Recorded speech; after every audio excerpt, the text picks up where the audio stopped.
कहते हैं कि हमारे फैसले ही हमारी किस्मत लिखते हैं। आज मैं आपको एक ऐसी ही कहानी सुनाता हूँ जो ये बताती है कि असली दौलत जमीन जायदाद में नहीं बल्कि दिल की नेकी में होती है। ये कहानी है एक जादुई घोड़े और एक बहुत ही साधारण किसान परिवार की। घोड़े का कहा ये एक वाक्य, समझिए, इसी में पूरी कहानी की आत्मा बसती है। ये सिर्फ एक बात नहीं है, बल्कि उस निस्वार्थ प्यार की गूंज है जो आगे चलकर हर परीक्षा और हर लालच पर भारी पड़ने वाली थी। तो कहानी है जगदीश और चंपा नाम के किसान जोड़े की। उनका जीवन बहुत सीधा सादा था, मेहनत से कमाना और उसी में खुश रहना। लेकिन एक दिन जब वो जंगल से लौट रहे थे तो उन्हें एक अजीब दर्द से भरी आवाज सुनाई दी। मन में डर तो बहुत था, पर किसी की मदद की पुकार को वो अनसुना नहीं कर सके। जब वो हिम्मत करके उस आवाज के पास पहुंचे तो हैरान रह गए। वहां एक शानदार घोड़ा दर्द से करा रहा था और वो बोल सकता था। जगदीश का दिल तो डर से कांप उठा, लेकिन चंपा की नजरें उस घोड़े की बेबस आंखों पर टिक गईं, जिनमें दर्द था, कोई शैतानी नहीं।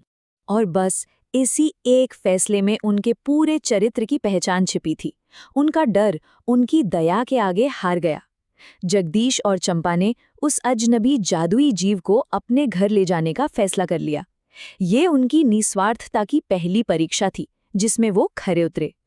लेकिन जहां नेकी होती है ना, वहां उसकी परीक्षा लेने लालच भी पहुंच ही जाता है। गांव का क्रूर साहूकार माखनलाल अपना कर्ज वसूलने उनके दरवाजे पर आ धमका और धमकी देने लगा कि वो उनका सब कुछ छीन लेगा। जब उसे पैसे नहीं मिले तो माखनलाल की लालची नजरें उस बेजुबान जानवर पर जाकर टिक गईं। उसकी आंखों में वो घोड़ा एक जीव नहीं था, बस एक कीमती चीज थी जिसे वो कर्ज के बदले हड़प लेना चाहता था। यहाँ आकर कहानी में दो दुनियाएं आमने सामने आ जाती हैं। एक तरफ थी माखनलाल की दुनिया जो लालच और सत्ता के ठंडे तर्क पर चलती थी, और दूसरी तरफ थी चंपा की दुनिया जो करुणा और एक बेगुनाह की रक्षा के लिए किसी भी त्याग पर आधारित थी। और इस टकराव का नतीजा चंपा के त्याग में दिखा। उसने घोड़े को बचाने के लिए अपनी माँ की आखिरी निशानी, अपने सोने के गहने उतारकर माखनलाल को दे दिए। वो गहने सिर्फ सोना नहीं थे, वो उसकी माँ की ममता की आखिरी याद थे, जिसे उसने एक ऐसे जीव के लिए कुर्बान कर दिया जिसे वो अब अपना बेटा मानने लगी थी। चंपा के इस त्याग को देखकर घोड़े का दिल पिघल गया और उसने अपना राज खोला। उसने बताया कि वो उनकी कोई एक इच्छा पूरी कर सकता है। पर जगदीश ने धन दौलत नहीं मांगी, नहीं, उसने वो मांगा जो एक पिता का सबसे बड़ा दर्द होता है, अपने खोए हुए बेटे को वापस पाने का एक रास्ता। तो अब शुरू हुई एक बहुत ही मुश्किल यात्रा। ये रास्ते सिर्फ जादुई नहीं थे, ये उनके सब्र, उनकी बुद्धि और उनके मन की सच्चाई का आईना थे। हर बाधा उनके चरित्र की एक और परत को उजागर करने वाली थी। जंगल के राजा नागेश्वर ने सबसे पहले उनकी बुद्धि की परीक्षा ली। ये पहली पहेली उनके ज्ञान को परख रही थी। क्या हो सकता है इसका जवाब? जगदीश का जवाब एकदम सही था।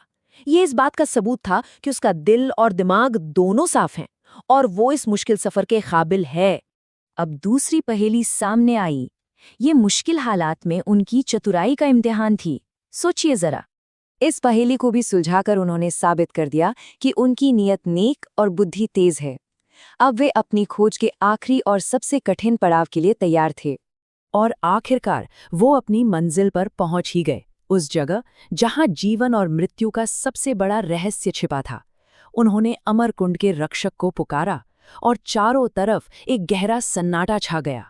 और तब रक्षक ने वो सवाल पूछा जिसने जगदीश की आत्मा को झकझोर कर रख दिया। ये उसकी पूरी जिंदगी की सबसे बड़ी नैतिक परीक्षा थी। एक तरफ बेटे का मोह था और दूसरी तरफ एक बेगुनाह साथी का धर्म। और जगदीश के इस जवाब ने साबित कर दिया कि उसका चरित्र सोने की तरह खरा है। उसने मोह पर अपने धर्म को चुना। वो समझ गया था कि गलत रास्ते से मिली मंजिल कभी सुकून नहीं दे सकती। ये उसके चरित्र की सबसे बड़ी जीत थी। कहते हैं ना, जब आप धर्म के रास्ते पर चलते हैं तो पूरी कायनात भी आपके लिए झुक जाती है। उसकी नैतिक पवित्रता ही असली जादू थी। और चमत्कार देखिए, उसका परिवार फिर से पूरा हो गया। खुशियां घर लौट आईं, पर कहानी में अभी एक और मोड़ बाकी था। घोड़े का दिव्य गुरु उसे वापस देवलोक ले जाने के लिए आ गया। ये विदाई का एक मीठा और कड़वा दोनों तरह का पल था।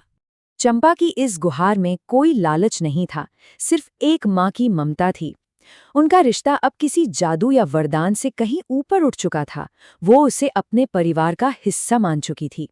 जिस निस्वार्थ प्रेम का वो गवाह बना था, अब उसे लौटाने की बारी उसकी थी। चंपा की ममता के जवाब में घोड़े ने भी सबसे बड़ा त्याग किया। उसने अपनी दैवीय पहचान, अपनी बोलने की शक्ति हमेशा हमेशा के लिए छोड़ दी। उसने अपनी दैवीय शक्ति के ऊपर उस परिवार के खामोश दुलार को चुना। ये कहानी का सबसे गहरा संदेश था कि सच्चा अपनापन किसी भी जादुई वरदान से कहीं बड़ा खजाना होता है। तो ये कहानी हमें ये सोचने पर मजबूर करती है कि इस दुनिया का सबसे बड़ा जादू आखिर है क्या? कोई चमत्कार या फिर वो खामोश प्यार जिसके लिए बड़ी से बड़ी शक्ति भी कुर्बान की जा सके?